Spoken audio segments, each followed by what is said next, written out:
अब ये जो हमारी इंद्रियां हैं, इनको हमें भगवान की सेवा में लगाना पड़ेगा।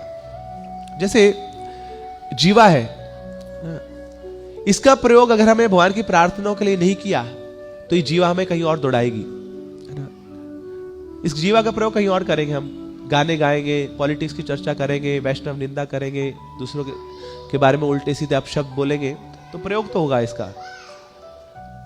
तो बेहतर है इसका प्रयोग हम भगवान की प्रार्थनाओं के लिए कर लें।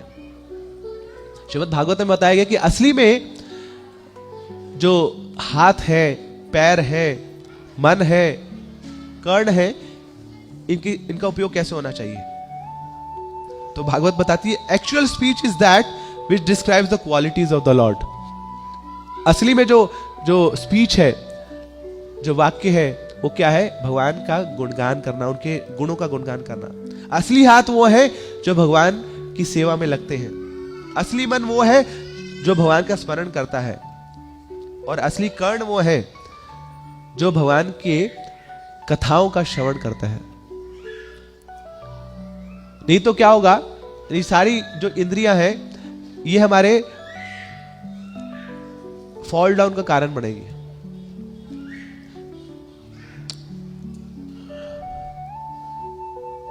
जैसे मेंढक होता है ना, मेंढक का क्या करता है? क्रॉक क्रॉक क्रॉक करता है और अपनी मौत को खुद बुलाता है। वहीं सांप आएगा और मेंढक बोलता है आ बैल मुझे मार, मैं यहां पे हूं, खा जा मुझे। तो ऐसे ही अगर कोई व्यक्ति अपने जीवा से, अपने मुख से हरि नाम नहीं ले रहा है, भगवान की नामों का गुणगान नहीं कर रहा है, उनकी लीलाओं का गुणगान नहीं कर रहा है, तो उसका जो बोलना है वो एक मेंढक के बोलने के समान ही, वो टर टर टर टर वैसे ही है उसका। और जो अपने कर्णों से हरि कथा नहीं सुन रहा है, उसके कान क्या है? They are like bills of snake.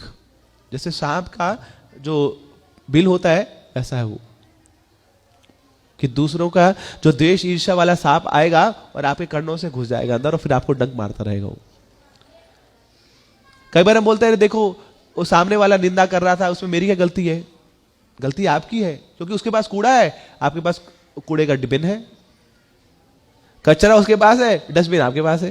वो कूड़ा डालना चाहता है, आपने दे लो जी मेरे कान है जी, डालो यहाँ पे, तो आप स्वीकार कर रहे हो उसको। तो दोनों लोग भागी हैं दंड के, दोनों अपराध कर रहे हैं, जो वैष्णव निंदा बोल रहा है और जो वैष्णव निंदा सुन रहा है। तो अगर हमारी इंद्रिया पहले से कहीं एंगेज्ड है, तो फिर अगर वो भगवान की कथाओं में लगी हुई है, श्रवण कीर्तन में, तो फिर वो हमें प्रभावित नहीं करेंगी, वो हमें कष्ट नहीं पहुंचाएंगी।